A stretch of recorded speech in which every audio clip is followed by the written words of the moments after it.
I had spent years trying to make him understand how much I sacrificed for us. Every late night at work, every plan I gave up, every compromise I swallowed, it all seemed invisible to him. The morning sun streamed through the curtains, and for a moment, I just sat on the edge of the bed, staring at the floor, trying to summon the courage I had been denying myself for so long. My heart was heavy, but I knew something had to change. For years, I had brushed off his careless remarks, laughed at his jokes even when they stung, and pretended his dismissive attitude didn't hurt. But that morning was different. I wasn't going to pretend anymore. I couldn't. The constant feeling of being undervalued, ignored, and dismissed had finally reached a breaking point. I looked at him as he sipped his coffee, humming a tune as if the world revolved around him. My chest tightened, and I realized I had held in my frustration for far too long. I started packing my bag, slowly, deliberately, as if each item I placed inside was a piece of my strength and self-respect. I chose my clothes carefully, not for anyone's approval, but for me, for the first time in years. Each folded shirt, each carefully placed item was a quiet declaration. I am leaving, and I will not look back. When he finally noticed, he raised an eyebrow, a smirk tugging at his lips. "Where are you going?" he asked, amusement in his voice. I stopped, turned to face him, and said quietly but firmly, "I'm leaving." He laughed, a short, incredulous laugh that cut deeper than any argument we'd ever had. It was the kind of laugh that said he didn't take me seriously, that my feelings were a joke. But I didn't flinch. I looked him straight in the eyes, steady and unwavering, because I had something in my hands that would change everything in envelope. Inside it was the proof of all the times he had lied, the evidence of his betrayals, and the documentation showing how much control he thought he had over me. This envelope wasn't just paper. It was the culmination of my patience, my pain, and my decision to finally stand up for myself. For the first time, I felt a spark of liberation. I wasn't just leaving a room, I was leaving years of disrespect, neglect, and emotional abuse behind. And when he finally saw the envelope in my hands, I knew the laughter would fade, and a new reality would begin. The laughter that had escaped him a moment ago suddenly faltered when he noticed the envelope in my hands. His eyes flicked from the paper to my face, searching for a hint of hesitation, but there was none. I had rehearsed this moment countless times in my mind, but nothing compared to the reality of standing there, finally asserting my boundaries after years of feeling invisible. "Are you seriously holding that?" he asked, voice tight, a nervous edge creeping in that I had never heard before. I nodded, calmly, letting the weight of my silence speak louder than any words. I could feel my pulse pounding in my ears, but I stayed composed. Every nerve in my body was alert, every thought focused on the envelope and the truth it contained. I set it down on the table between us, the sound of it hitting the surface echoing like a warning bell. He leaned forward, squinting, curiosity replacing his initial amusement. "What's in it?" he asked, though I already knew he could guess. "Everything you've been ignoring, everything you've been hiding, and everything you've tried to erase," I said, my voice steady, resonant with the power of finally speaking my truth. The years of silent frustration and hurt had crystallized into a single moment of confrontation. He swallowed hard, realizing that this wasn't a bluff and that I wasn't going to back down.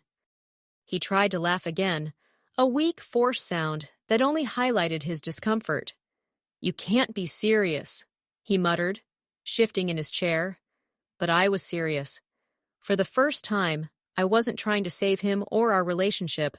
I was trying to save myself. I opened the envelope slightly, letting a corner of the papers peek out. Receipts, messages, notes, and records, all meticulously collected over months of quiet observation. Proof of the lies he had told, the manipulations, the betrayals. It was more than evidence. It was a testament to my resilience, my intelligence, and my refusal to be dismissed any longer. His face changed as he looked at the documents. The laughter, the smugness, the disregard. They all disappeared.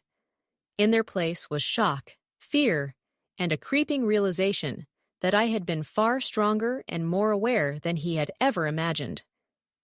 I don't know what to say," he stammered. But I didn't need him to say anything. The envelope spoke for me. The quiet power of action replaced the years of endless arguments. I had handed him more than papers. I had handed him the undeniable truth and my newfound freedom. And in that moment, I felt the first real sense of liberation in years. I had taken control, and nothing he could say or do would ever take that back. After he stared at the envelope in stunned silence, I realized something important. I no longer needed his reaction to validate my actions. For years, I had been desperate for his acknowledgement, craving a hint of respect or understanding. But standing there, watching him struggle to process what I had just placed in front of him, I understood that my liberation didn't depend on him. It depended on me. He fumbled for words, but nothing coherent came out. His usual confidence, the smug arrogance that had always grated on me, had completely crumbled. I had seen a flicker of fear in his eyes, a fear that I would finally stop tolerating his behavior. And I had no intention of letting him regain control of this moment. I took a deep breath and let my gaze linger on him, letting the weight of years of unresolved tension fill the room. "Do you see now?" I asked softly, though my voice carried an unmistakable strength. "Do you see what your actions have done? The truth doesn't lie in your excuses. It lies right here." I tapped the envelope, letting the impact of my words sink in. He shifted in his seat, suddenly aware of the gravity of the situation. I could almost feel the mental calculations running through his mind. How to spin this, how to deflect, how to make me doubt myself. But I wasn't giving him that opportunity. I had spent years doubting myself. Now, it was his turn to face reality. For a long moment, neither of us spoke. The silence was heavy, almost suffocating, but liberating at the same time. I realized that I had been holding in so much pain, so many unspoken thoughts, that finally releasing them through actions rather than arguments was far more powerful than anything I could have said. He finally broke the silence with a whisper. You've changed." His tone was half admiration, half fear. But I didn't respond. Words were unnecessary. The envelope, the evidence, my composed demeanor. It all spoke louder than anything I could articulate. I stood there for a moment, letting him absorb it, feeling the surge of confidence that came from finally taking control. I wasn't pleading, I wasn't begging, and I wasn't waiting for his approval. I was standing in my own power, for the first time fully aware of my worth. Finally, I picked up the envelope. "I'm leaving now," I said, calm and unwavering. "And I suggest you take a good look at yourself before anyone else has to." With that, I turned and walked out of the room, my heart pounding with a mixture of relief, adrenaline, and the sweet taste of freedom. Behind me, I could hear him exhale a sound that marked the end of his control and the beginning of my new chapter. Walking out of that apartment, I felt an unexpected mix of relief and fear. Relief because I had finally asserted myself and refused to tolerate his disrespect any longer. Fear, because stepping away from someone who had been a constant no matter how toxic leaves a strange void. I had spent years building my life around him, adjusting my actions, softening my words, compromising my needs, and now, without that anchor, the world felt suddenly vast, unfamiliar, and terrifying. The cool evening air hit my face as I stepped onto the street. I inhaled deeply, savoring the crispness, the scent of the city mingling with the faint aroma of coffee from a nearby cafe. For the first time in years, I realized I didn't have to explain myself to anyone. Not him. Not anyone else. The power of owning my story, of taking control of my life, was intoxicating. I walked aimlessly for a while, letting my mind process everything that had just happened. The envelope, the confrontation, the way he had faltered, every detail replayed in my mind, and with each replay, I felt stronger. I was no longer the person who would stay silent and endure disrespect. I had finally drawn a line, and crossing it was liberating. By the time I reached a small park, the sky had turned a deep shade of twilight. I found a bench and sat down, watching people pass by, couples holding hands, friends laughing, strangers lost in their own worlds. For the first time, I noticed something I had missed for years. The subtle beauty of life continuing, of moments unfolding without my interference. Life didn't stop for anyone, and neither should I. As I sat there, my phone buzzed. I ignored it. For once, I didn't need to respond, didn't need to explain, didn't need validation. The world could wait. This was my time, my space, my life. Thoughts of him, of the arguments, of the countless nights I had stayed awake worrying, began to fade. I realized that he no longer held the power to unsettle me. The envelope had been more than just evidence. It was my declaration of independence, my proof that I would no longer be diminished by someone else's choices. I stayed on that bench long after the sky had darkened, letting the stillness envelop me. For the first time in a long time, I felt peace. Not because everything was perfect, but because I had chosen myself. And in that choice, I found a clarity I hadn't known I was missing. When I finally rose to leave, I felt a strange anticipation for the days ahead, for the unknown, for the freedom that came with making my own decisions, without fear, without compromise. I didn't know exactly where this path would lead, but for the first time, I was excited to find out. The next morning, sunlight streamed through my apartment window, casting a golden glow over everything. For the first time in years, I woke up without a knot in my stomach, without the dread of another confrontation, another insult, another day of feeling small. I made coffee slowly, savoring the ritual, letting the aroma fill the room. The apartment felt different now, lighter, somehow cleaner. My decision had changed more than just my relationship. It had shifted the energy of my entire life. I sat by the window, staring at the city below. The streets were alive with people rushing to work, cyclists weaving through traffic, vendors setting up their stalls. And for a moment, I imagined myself among them, moving forward, independent, free. The thought was thrilling and terrifying at the same time. Independence isn't just about leaving someone, it's about discovering who you are without them, and I was only beginning to scratch the surface of that truth. I spent the morning organizing the envelope, filing copies of everything I had collected. Each paper, each photo, each note was a testament to my courage. It reminded me that I hadn't run away. I had confronted, collected, and walked away on my own terms. I realized how much power I had wasted, waiting for someone else to recognize my worth, when it had always been within me. By afternoon, I decided to go for a walk in the park again. The world looked different, almost cinematic, as if I were seeing it through new eyes. I passed by a small bookstore and felt an impulse to go in. Browsing through the shelves, I picked up a journal and a pen. I didn't know why exactly, but I knew I needed to write, perhaps to untangle the jumble of emotions swirling inside me, perhaps to mark the beginning of a new chapter. As I sat on a bench with a journal in my lap, I began to write. I wrote about him, about the lies, about the laughter that once masked the pain.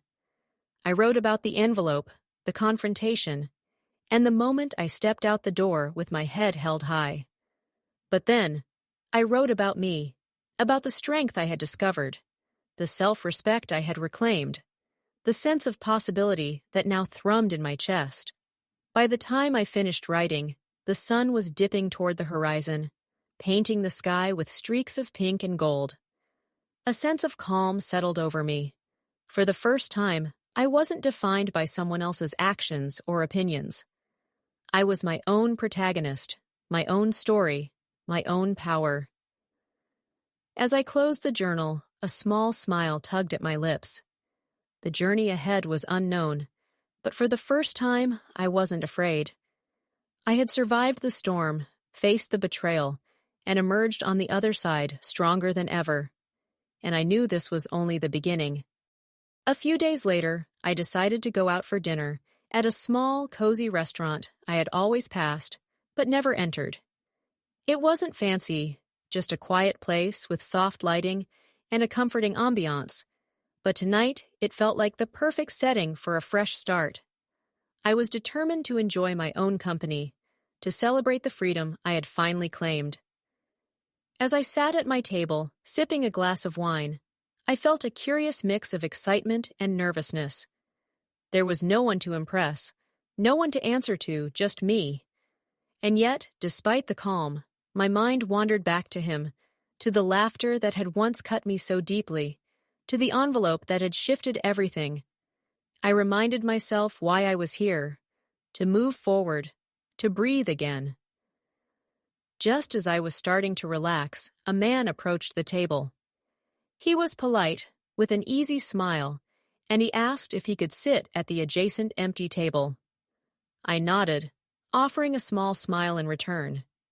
He introduced himself as Daniel, and, in a few moments, conversation flowed naturally. It wasn't forced. It was effortless, light yet meaningful. He listened when I spoke and shared little pieces of his own life, not overwhelming me, but allowing a connection to form slowly. There was something comforting about this interaction, something I hadn't realized I was missing. Being seen without judgment, without expectation, without the weight of someone else's cruelty. For the first time, I laughed freely. A genuine, easy laugh that came from somewhere deep within. It startled me a little. How liberating it felt to just exist in a moment of lightness, to be present without the baggage of past pain. As the evening progressed, I noticed how my chest no longer tightened when I thought about him. The envelope, the confrontation, the anger, they were still there, but they had lost their grip. The betrayal that had once defined me was now just a chapter in a story that I controlled. And for the first time, I saw a future that wasn't dictated by someone else's actions. It was mine to create. Before leaving, Daniel complimented my smile, saying it was infectious in the best way. I felt a warmth spread through me that had nothing to do with him. It had to do with me finally reclaiming the joy I had lost. Walking home, I realized that life had begun to feel alive again, not because of anyone else, but because I had dared to step out of the shadow of hurt and into my own light. That night, I went to bed feeling a mixture of peace and anticipation. The envelope had changed my life, yes, but so had I. And somewhere in the quiet of my apartment, I felt a thrill at the idea that maybe, just maybe, life had surprises in store that were meant to heal, not hurt. A few days after that quiet dinner, I was scrolling through my phone when a notification popped up. It was a message from him, the one I had left behind, the one who had laughed when I said I was leaving. My heart skipped a beat, and for a moment I hesitated. Part of me wanted to ignore it entirely, to keep moving forward without looking back. But curiosity, that dangerous little thing, got the better of me. The message was short, almost apologetic, yet it carried a weight I hadn't anticipated. "I didn't realize what I had until it was gone," he wrote. "I've made mistakes, and I see now how much I hurt you. Can we talk?" I stared at the screen, my fingers hovering over the keyboard. My initial reaction was anger, a sharp, hot spike that made my chest tighten. I thought of the laughter, the dismissive tone, the casual way he had treated my feelings. Yet beneath that anger was something else, a flicker of curiosity, a small whisper that wondered if he truly understood, if he had really changed. I decided not to reply immediately. Instead, I let the message sit there, unopened, for hours. I went about my day, tried to immerse myself in my own world, in the life I was building after walking away. And as I did, I realized that I no longer felt the suffocating anxiety that had once accompanied even the thought of him. I was stronger now, steadier, capable of seeing him as a man who had made mistakes, not as the center of my life. That evening, I finally responded. But I didn't write what he wanted to hear. I didn't beg, plead, or explain. I wrote with calm clarity, the kind that only comes from true understanding. I've moved forward. I hope you learn from your mistakes. I'm done being part of them. Sending the message felt like a release. It was a small act, yet it carried immense power. For the first time, I realized that leaving him hadn't been just about escaping his mistakes. It had been about reclaiming my voice, my confidence, and my own sense of worth. As I put my phone down, I smiled softly to myself.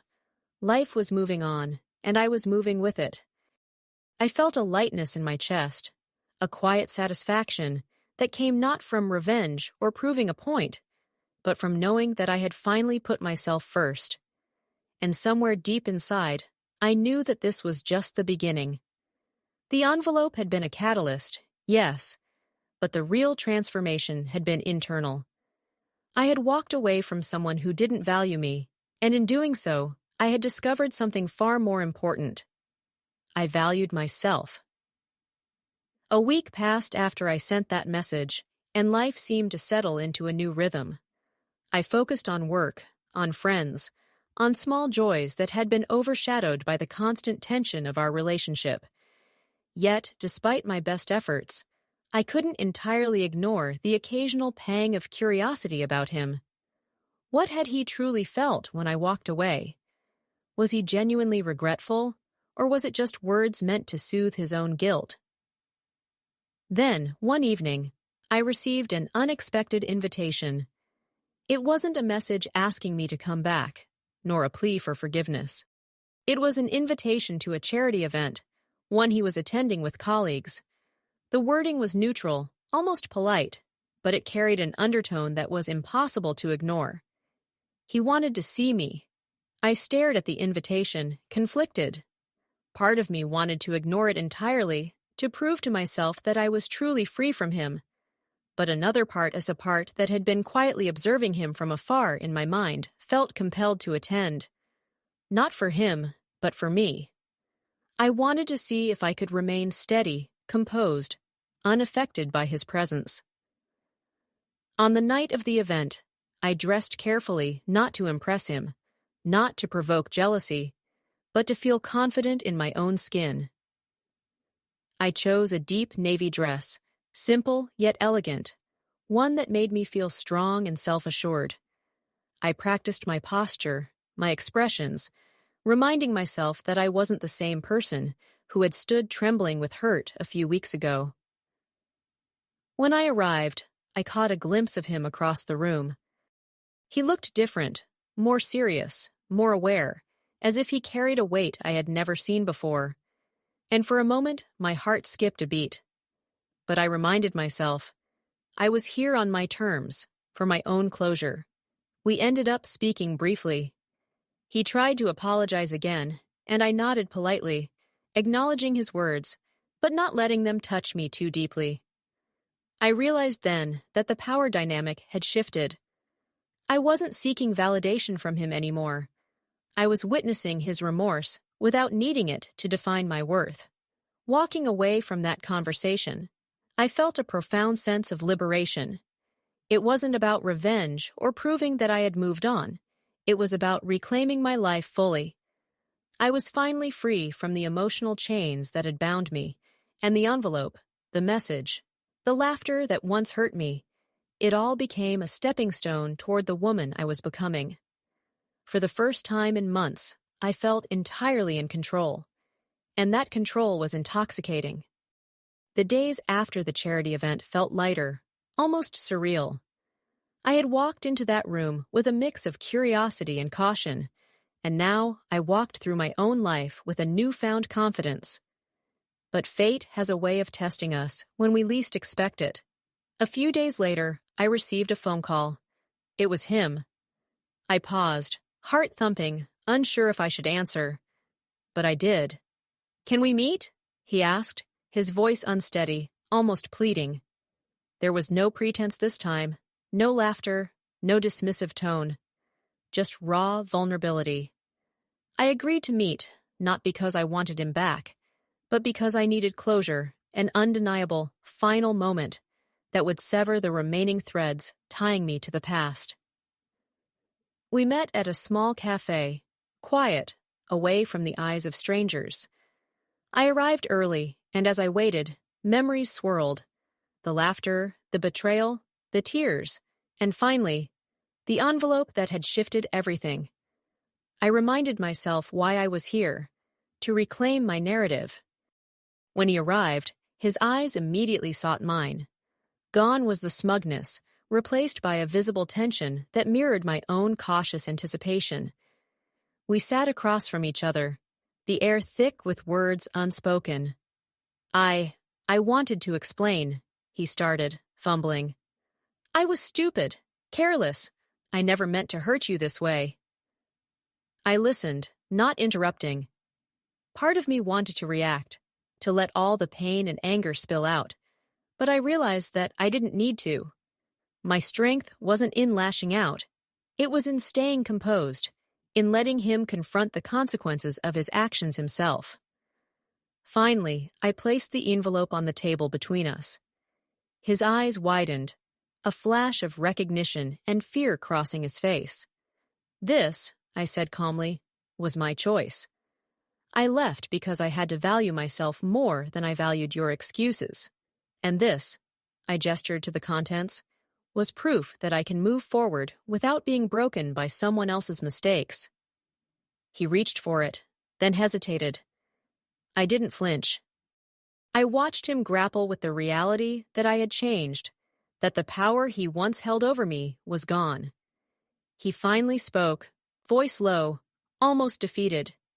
You've changed. I see that now. I'm sorry. For everything. I nodded, allowing the apology to exist without letting it heal me. I had already healed on my own. This was not about forgiveness. It was about strength. When I walked out of that cafe, sunlight hit my face, warm and liberating. I felt lighter than I had in years, like a chapter had closed, and the next one awaited with promise and possibility. For the first time, I wasn't just surviving, I was thriving. Walking out of the cafe, I felt a weight lift from my shoulders, a weight I hadn't realized I'd been carrying for years. The envelope had been more than just a gesture. It was a declaration that I would no longer allow anyone's actions to dictate my worth, my happiness, or my peace. For days afterward, I replayed that moment in my mind. His stunned expression, the hesitation, the way he seemed to finally understand that I was no longer the person he could manipulate. It wasn't revenge, it was validation. Validation that I had chosen myself. Life after that meeting wasn't instant bliss. There were moments of reflection, pangs of old memories, and the quiet ache of what could have been. But each day, I noticed a subtle shift. I smiled more freely, spoke more confidently, and found joy in the little things, a morning coffee, a long walk. Even the solitude that once felt lonely now felt empowering. Friends and family began noticing the change in me. They commented on how radiant I looked, how at ease I seemed, and I realized they weren't just noticing my exterior. They were seeing the strength and resilience I had cultivated inside. For so long, I had hidden behind disappointment and hurt, but now I stood tall, unapologetically myself. A few weeks later, I received a message from someone unexpected, not him, but a friend who had witnessed my journey silently. "You've inspired me," it read. "Watching you choose yourself gave me courage to do the same." My chest swelled. Healing myself had ripple effects I hadn't anticipated. And then there was the quiet, internal peace. No matter what the future held, I knew I could face it with clarity and courage. I no longer feared betrayal because I had learned to trust in my own strength. I had learned that leaving, standing up, and handing over that envelope was not a moment of weakness. It was a turning point. I looked back one last time, not with bitterness, not with longing, but with gratitude. Gratitude for the lessons, the growth, and the undeniable proof that I was capable of reclaiming my life. That evening, I sat by my window, the sky painted in hues of orange and pink. I sipped my tea and allowed myself to dream, not about the past, but about everything ahead. Love, adventure, self-discovery, all possibilities were open, and I was ready to embrace them fully. The envelope had closed a chapter, yes, but it had also opened the door to an entirely new story, one where I was the author, the protagonist, and the hero of my own life. For the first time in a long time, I felt truly free. And that freedom, I realized, was the greatest gift I could ever give myself.